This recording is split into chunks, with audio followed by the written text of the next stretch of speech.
हमारा विषय मौर्य साम्राज्य।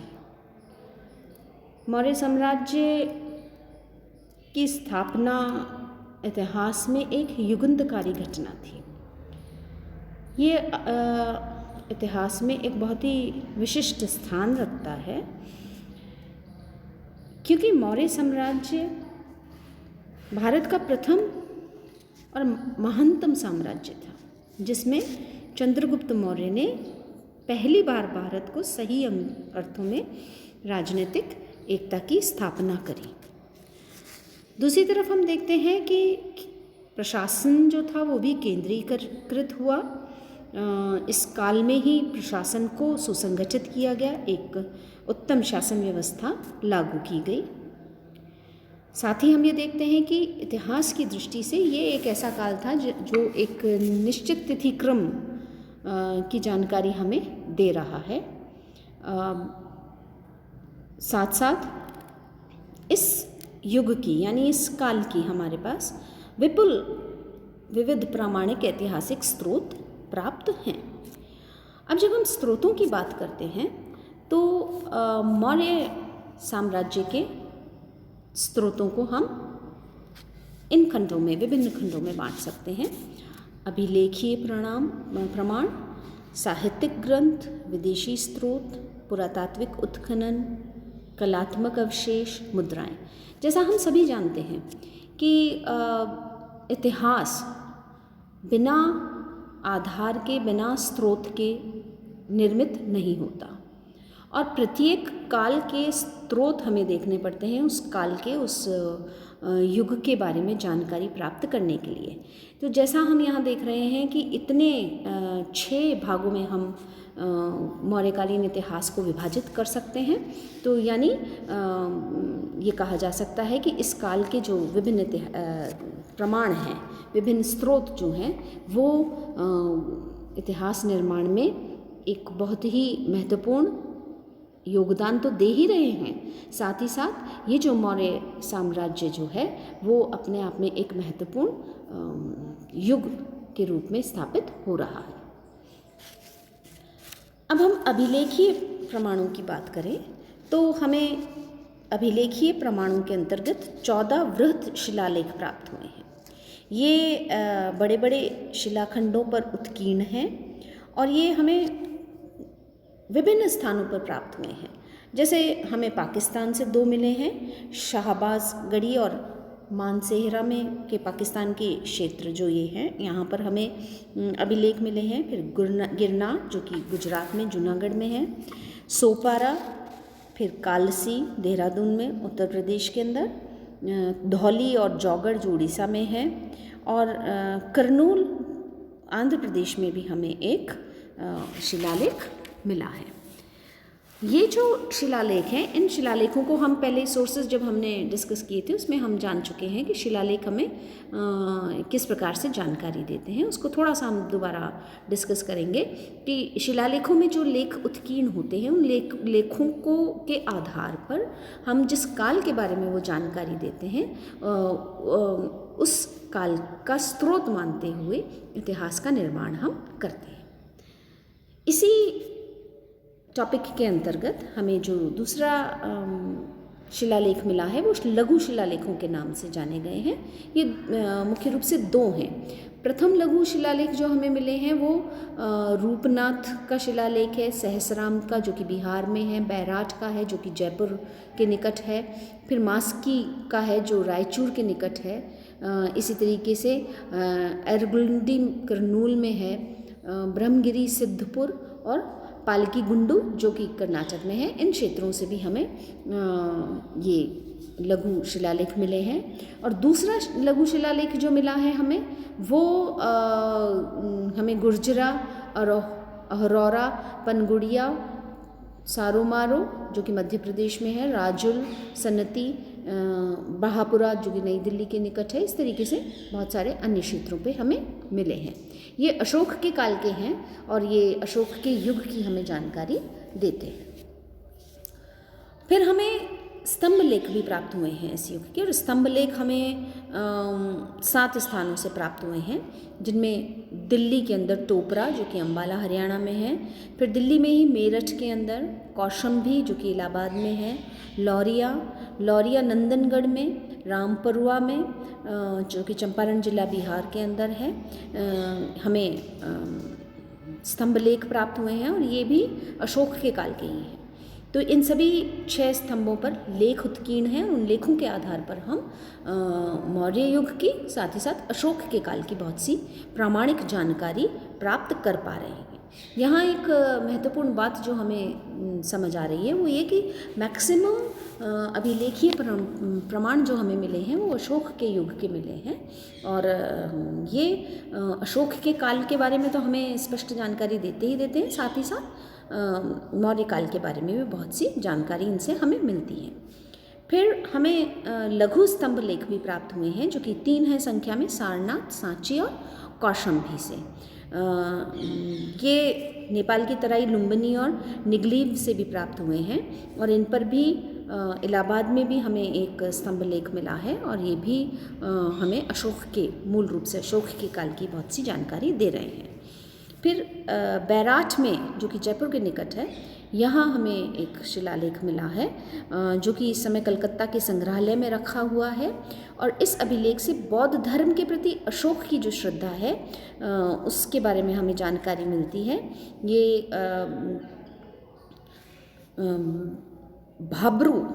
भाब्रू शिलालेख के नाम से भी जाना जाता है, और ये हमें बौद्ध धर्म के साथ साथ अशोक का जो झुकाव है उसके बारे में जानकारी दे रहा है।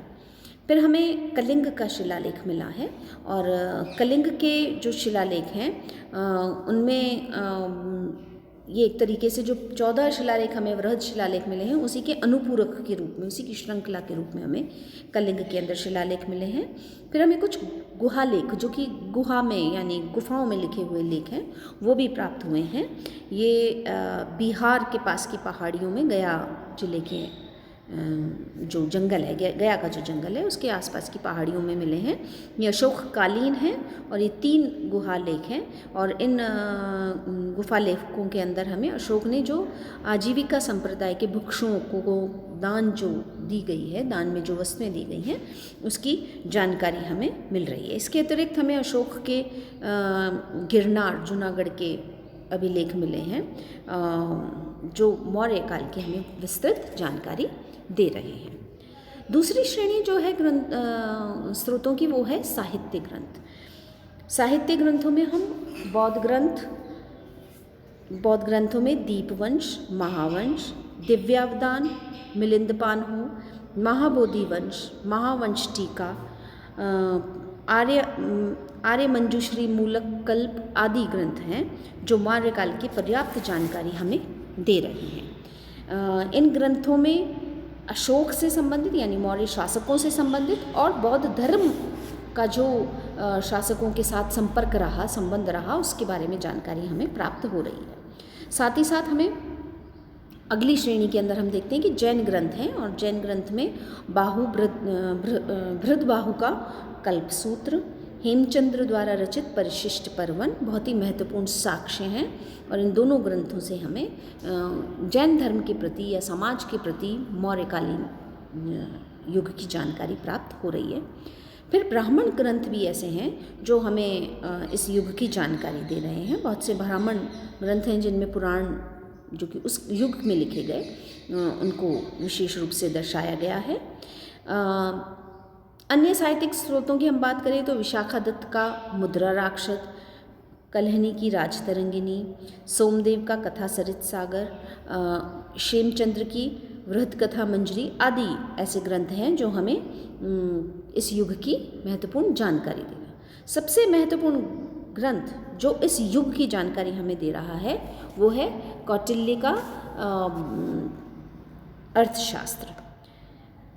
कौटिल्य के अर्थशास्त्र में राजनीतिक और लोक प्रशासन से संबंधित एक बहुत ही महत्वपूर्ण ग्रंथ के रूप में हम इसको देखते हैं। यह 15 अधिकरणों में यानी 15 खंडों में और 180 प्रकरणों यानी अध्यायों में विभक्त है। ये संस्कृत में लिखा गया, गद्य एवं पद्य दोनों में लिखा गया है और इसमें चंद्रगुप्त मौर्य तथा अन्य मौर्य शासकों का ज़्यादा उल्लेख नहीं दिया है। ये कौटिल्य की एक तरीके से जो रचना है उसके अंदर उसने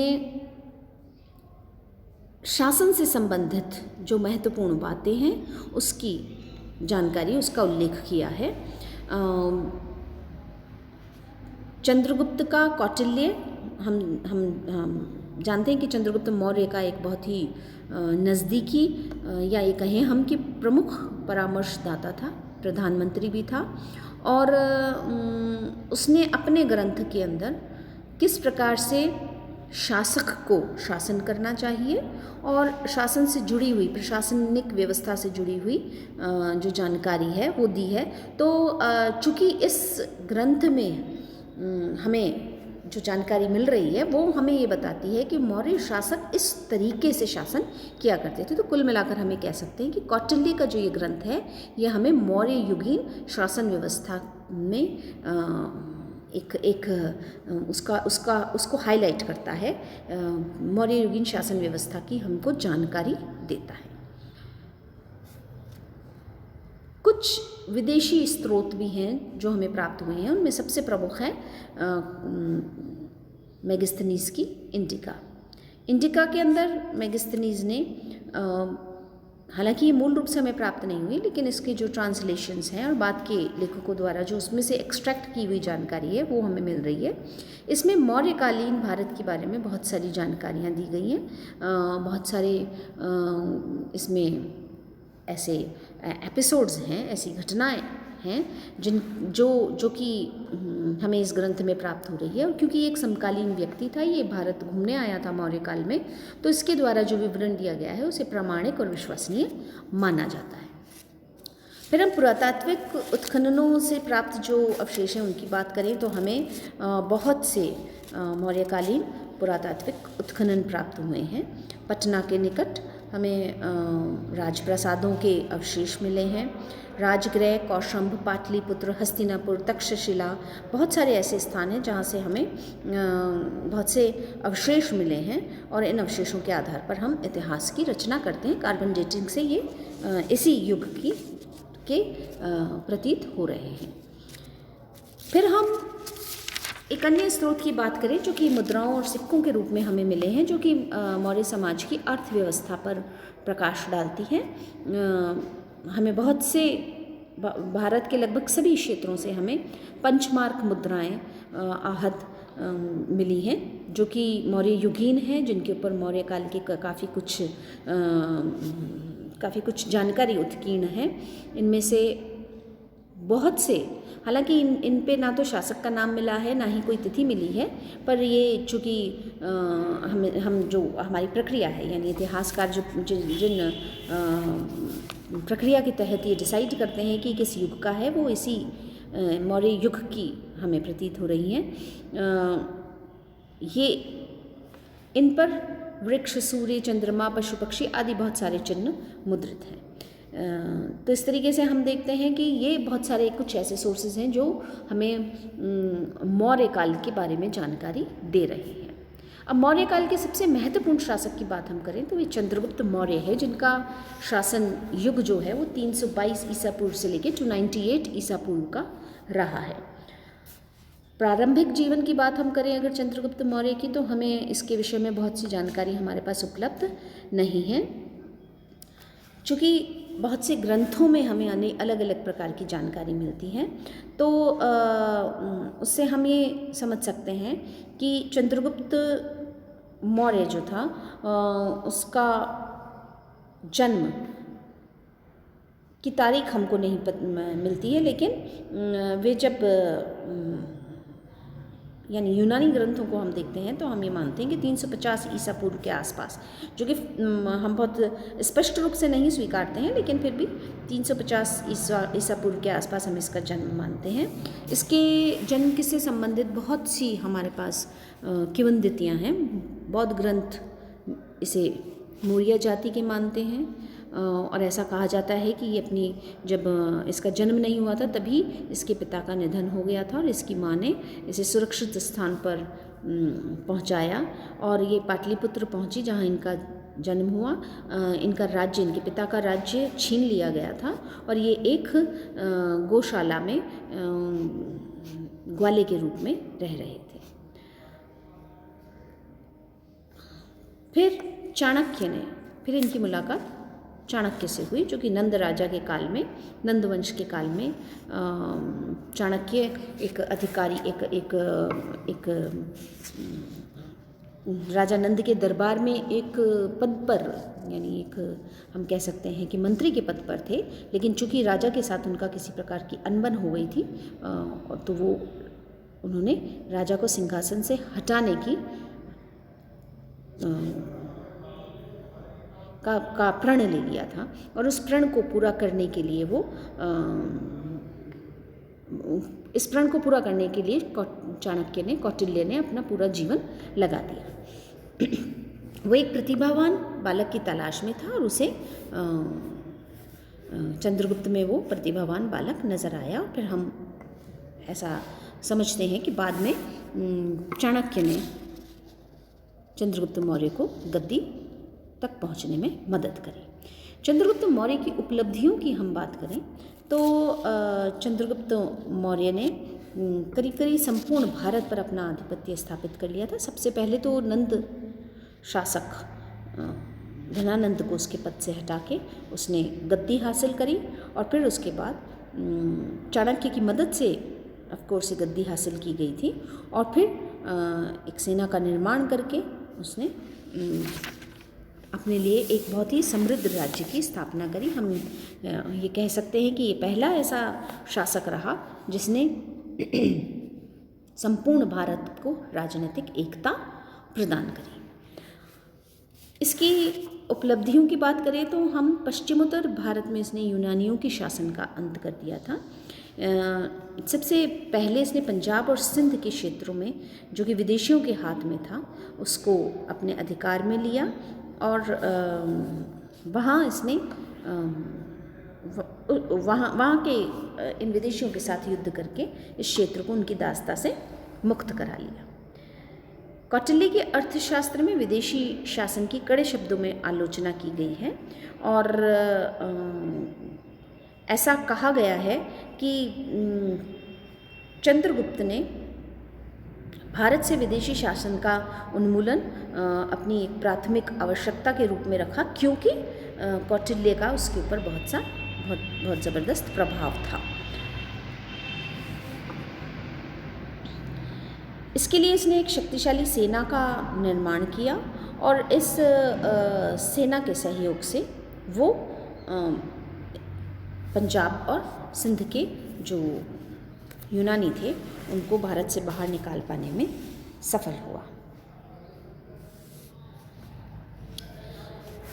हम जानते हैं कि धनानंद के काल में सिकंदर ने भारत के ऊपर आक्रमण किया था, किंतु वो यहाँ से बहुत ज़्यादा सफलता प्राप्त किए बगैर ही लौट गया था। तो चंद्रगुप्त मौर्य के काल में उसके जब सिकंदर लौटा था तो वो कुछ क्षेत्र अपने अधिकार में लेके छोड़ गया था और चंद्रगुप्त मौर्य ने उन सभी शासकों से जो कि इस क्षेत्र पर, यानी पंजाब और सिंध के क्षेत्र पर अपना अधिकार स्थापित कर रहे थे, उनके साथ युद्ध किया। ये अपनी कुशल सेना की सहायता से पंजाब और सिंध से यूनानियों को भगाने में सफल रहे और कौटिल्य ने अर्थशास्त्र में जिस सेना की रचना की बात करी, जिस प्रकार की सेना की रचना की बात करी है, उस प्रकार से ही इसने अपनी सेना की रचना करी थी। तो हम देखते हैं कि हिमालय पर्वत के प्रदेश में चाणक्य की मदद से चंद्रगुप्त ने अपना आधिपत्य स्थापित किया। इसके बाद नंद वंश का उन्मूलन करा और मगध पर अपना अधिकार स्थापित किया। पंजाब सिंध में यूनानियों का अंत करने के बाद चंद्रगुप्त मौर्य ने अपना ध्यान भारत के केंद्र के ऊपर स्थापित किया। ऐसा माना गया कि कौटिल्य ने ही पूरा मार्गदर्शन किया था चंद्रगुप्त का, और वे ही उसका राज्याभिषेक करना चाह रहा था। मगध के सिंहासन पर नंद वंश के अंतिम शासक धनानंद आसीन था, जो कि एक विशाल सेना और विपुल धन संपदा का मालिक था। लेकिन उसने जनता के ऊपर बहुत से अत्याचार किए थे, बहुत से करों का बोझ उसने जनता पर डाल रखा था। अत्याचारपूर्ण वो शासन करता था, यानी उसका शासन नैतिक शासन नहीं था। इसलिए प्रजा एक नए नेता को चुनना चाहती थी। हालांकि नंदराज को हराना आसान काम नहीं था, लेकिन फिर भी चंद्रगुप्त ने चाणक्य की मदद से, या हम कहें कि चाणक्य की नीति से, सबसे पहले सीमांत प्रदेशों को अपने अधिकार में लिया, और फिर धीरे धीरे उसकी सेना की जो शक्ति थी वो बढ़ती चली गई। अपनी बढ़ी हुई सेना की शक्ति से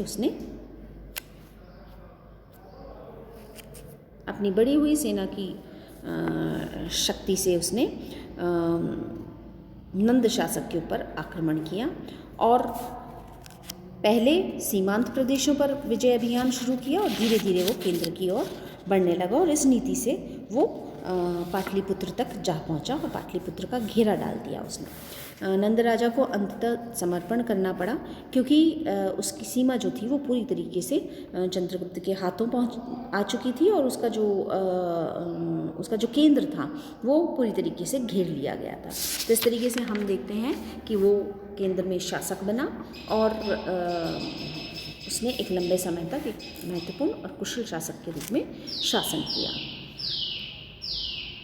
फिर सेल्यूकस को पराजित किया और ईरान के राज्य तक अपने राज्य का भी विस्तार चंद्रगुप्त मौर्य द्वारा किया गया। मगध के ऊपर विजय प्राप्त करना उसकी बहुत बड़ी उपलब्धि थी, और सिकंदर के पूर्वी राज्य के उत्तराधिकारी सेल्यूकस की पराजय भी और हिंदुकुश पर्वत तक मौर्य साम्राज्य का विस्तार होना, ये इसकी दूसरी महत्वपूर्ण उपलब्धि थी। सिकंदर की मृत्यु के बाद उसके साम्राज्य का जो था वो उसके प्रमुख सेनापति सेल्यूकस और एंटीगोनस के मध्य में गृहयुद्ध आरंभ हो गया, और ये लंबे समय तक चला। इसका फायदा चंद्रगुप्त मौर्य ने प्राप्त किया। मगध के सिंहासन पर आरूढ़ होने के पश्चात उसने एक ऐसे साम्राज्य का नरेश स्वयं को माना जो कि नंद साम्राज्य से बड़ा था।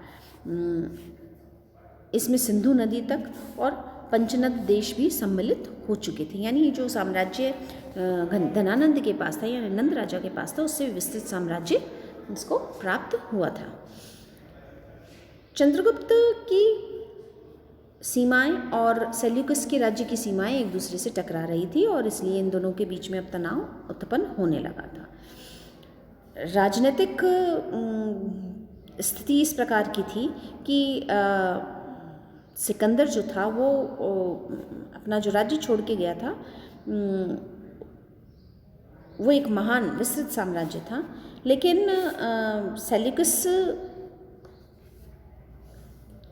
के साम्राज्य की सीमा जब चंद्रगुप्त के राज्य की सीमा से टकराने लगी तो दोनों के ही इंटरेस्ट्स जो थे वो एक दूसरे से टकराए, और फिर चंद्रगुप्त ने चाणक्य के कुशल नेतृत्व में एक संयुक्त सुसंगठित सेना जो थी उसको तैयार किया और सेल्यूकस को युद्ध में पराजित किया। इस युद्ध के पश्चात दोनों राजाओं में एक संधि हुई, और उस संधि ने ये बताया कि सेल्यूकस पराजित हो गया है और उसे अपने महत्वपूर्ण प्रांतों से हाथ धोना पड़ा था। कंधार, काबुल, हेरात और बालूचिस्तान अब भारत का अंग बन गए थे। तो ये अपने आप में एक बहुत ही महत्वपूर्ण विजय थी चंद्रगुप्त मौर्य की, जो साम्राज्य अब तक भारत का साम्राज्य जिसकी की सीमाएं सीमित थी, उस सीमा का विस्तार चंद्रगुप्त मौर्य द्वारा कर लिया गया था और वो बालूचिस्तान तक पहुंच चुकी थी। हम देखते हैं कि चंद्रगुप्त ने सेल्यूकस को हाथी उपहार में दिए। हालांकि बदले में उसने बहुत सा राज्य प्राप्त कर लिया था, लेकिन फिर भी एक तरीके का ये जेस्चर था जो उसके द्वारा हाथी उसको उपहार में दिए गए। इन दोनों के मध्य एक वैवाहिक संबंध भी स्थापित हुआ। हालांकि इसका कोई किसी साक्ष्य में हमें कोई जानकारी नहीं मिलती है, तो हम इसे बहुत ज़्यादा महत्वपूर्ण नहीं मान सकते हैं, लेकिन भविष्य पुराण के अंदर ये एक जानकारी हमें मिल रही है। तो हम देखते हैं कि चंद्रगुप्त मौर्य ने सेल्यूकस को भी पराजित किया। उसके बाद उसने पश्चिमी भारत के ऊपर अपना ध्यान केंद्रित किया। पश्चिमी भारत में उसने शक महाक्षत्रप रुद्रदमन से जूनागढ़, अभिलेख में जो जानकारी है उसके अनुसार उसने पश्चिमी भारत में जो कि सौराष्ट्र प्रांत था वहाँ तक अपने राज्य का विस्तार कर लिया था। मालवा के क्षेत्र को उसने अपने अधीन में कर लिया था। और फिर उसके बाद उसने दक्षिण भारत पर अपना ध्यान केंद्रित किया। दक्षिण भारत के जो सोर्सेज हैं जिनसे हमें जानकारी मिलती है वो अशोक के बहुत से अभिलेख और तमिल परंपरा और जैन परंपरा में जो अभिलेख हैं उनसे हमें ये जानकारी मिल रही है कि चंद्रगुप्त मौर्य ने अपने राज्य का विस्तार दक्षिण भारत तक कर लिया था। इस तरीके से हम देखते हैं कि चंद्रगुप्त मौर्य ने भारत को एक सुसंगठित राजनीतिक दृष्टि से कुशल या ये कहें कि एक सुदृढ़ राजनीतिक एकता प्रदान करी और भारत का साम्राज्य अब एक बहुत ही शक्तिशाली साम्राज्य के रूप में स्थापित हुआ था। मौर्य काल का जो ये युग था ये स्वर्णिम युग के रूप में देखा जा रहा था। चंद्रगुप्त मौर्य ने केवल युद्ध के क्षेत्र में ही अपनी कुशलता का प्रदर्शन नहीं किया था, बल्कि बहुत सी प्रशासनिक उपलब्धियां भी हम देखते हैं। उसने एक लोक कल्याणकारी राज्य की स्थापना करी। वो राज्य निर्माता ही नहीं था बल्कि एक योग्य प्रशासक भी था। उसके पास चाणक्य का सहयोग था और हम देखते हैं कि भारतीय इतिहास में पहली बार एक बड़े पैमाने पर प्रशासनिक केंद्रीकरण किया गया। इतने बड़े साम्राज्य में एक बहुत ही सुसंगठित और कुशल शासन व्यवस्था लागू की गई और इस शासन व्यवस्था में हम देखते हैं इसकी कुछ जो प्रमुख विशेषताएं थी उनमें सर्वप्रथम लोक कल्याणकारी राज्य के रूप में इसने इस राज्य की स्थापना करी थी। दूसरा, इसने सत्ता को अत्यधिक केंद्रीकृत कर दिया था, यानी सारा शासन व्यवस्था जो थी वो केंद्र के हाथों में आ गई थी। फिर एक विस्तृत अधिकारी तंत्र बनाया गया था। ये अधिकारी चंद्रगुप्त को उसके दूरस्थ प्रांतों तक की जानकारी प्राप्त कराते थे और वहाँ की व्यवस्थाओं को देखते थे। एक बहुत ही उचित और कठोर न्याय व्यवस्था भी लागू की गई थी, क्योंकि इसके बगैर व्यवस्था बनाना, एक डिसिप्लिनरी व्यवस्था बनाना संभव नहीं होता है। उसी तरीके से नगरों के लिए भी बहुत ही कुशल नगर प्रशासनिक व्यवस्था लागू की गई। साथ ही साथ कृषि के क्षेत्र में परिवर्तन किए गए। बहुत से ऐसे कानून बनाए गए जिनसे कि कृषकों को फ़ायदा हुआ। शिल्प उद्योगों को, संचार व्यवस्था को, वाणिज्य को, व्यापार को, इन सब की वृद्धि के लिए बहुत से कार्य राज्य द्वारा किए गए। तो हम कह सकते हैं कि चंद्रगुप्त मौर्य केवल एक राजनीतिक दृष्टि से ही भारत को एकता प्रदान नहीं कर रहे थे, उन्होंने एक बहुत ही महत्वपूर्ण प्रशासनिक व्यवस्था भी लागू करी थी, जो कि आने वाले समय में मौर्य काल के लिए या भारत के लिए एक स्वर्णिम व्यवस्था के रूप में स्थापित हुई।